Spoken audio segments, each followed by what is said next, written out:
All right, today we're going to lay out the exact blueprint for launching your own online business from scratch using one of the most popular methods out there, dropshipping. But first, let me ask you something. What if you could run a global online store without ever having to buy inventory, pack a single box, or even see the products you're selling? Well, that's the big promise behind the business model we're diving in today. So what is dropshipping really?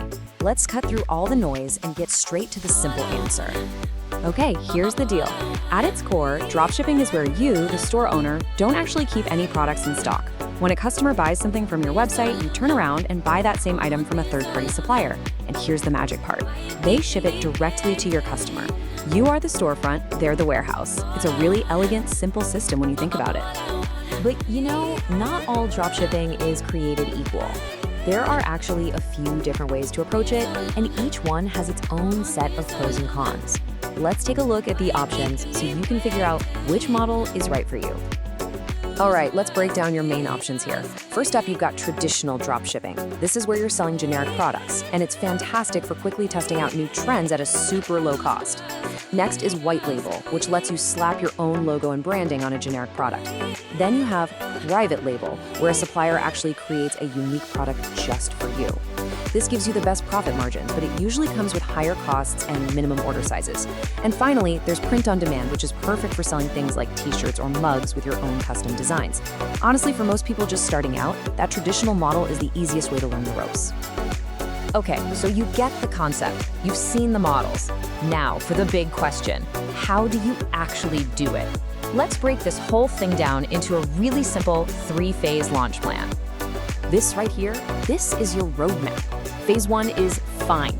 You've got to find a niche with high demand but not a ton of competition. Phase 2 is build. This is where you set up your online store and, crucially, find suppliers you can really count on. And finally, phase 3 is grow. For dropshipping, this almost always means using paid ads to test products fast, drive traffic, and find out what sells. And that find phase, it's absolutely crucial, and here's why.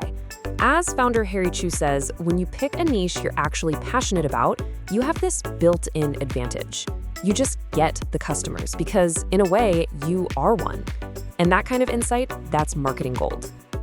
Now, let's get to what is, without a doubt, the single most important part of this whole blueprint. This is the secret that separates the stores that just make a bunch of sales from the stores that actually make money. This advice from e-commerce expert Leela Lee is a total game changer, especially for beginners. So many people just take their product cost, double it, and call it a day. But that's a huge mistake. To be truly profitable, you need a much, much bigger margin to cover everything else, your ads, shipping, all the fees.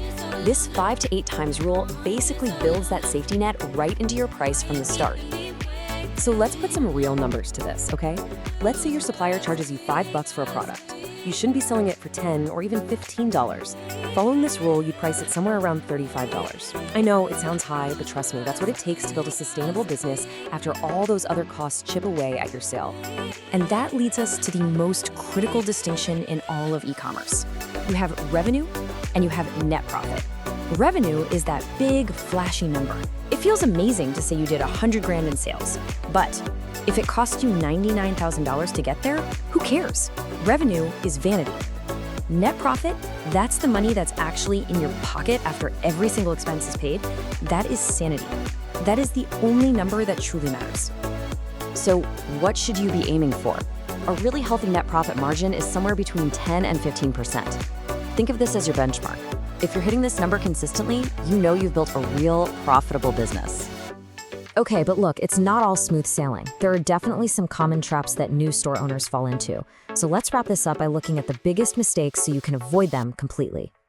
We literally just talked about this, but it is so important, it's worth saying one more time. The number one mistake is getting mesmerized by those big sales numbers while your actual profit shrinks to nothing. Always, always, always focus on the bottom line. Your supplier is basically your business partner, and a bad one can absolutely sink your entire business with slow shipping, cheap products, and a wave of angry customers. You have to do your homework here, order samples, read reviews. A reliable supplier is worth paying a little extra for every single time. And finally, let's just be realistic for a second. While dropshipping is a low-cost way to start a business, it is not a no-cost business. you should plan on having a budget of around $5,000 to $10,000 to really get things off the ground. Most of that is going to go toward testing different products and running the ads you need to find your winners. So there you have it. We've covered the model, the launch plan, the pricing strategy, and the big mistakes to avoid. The blueprint is right here, in your hands. So now, there's really only one question left. Your first winning product is out there, just waiting for you to find it. How are you going to go get it?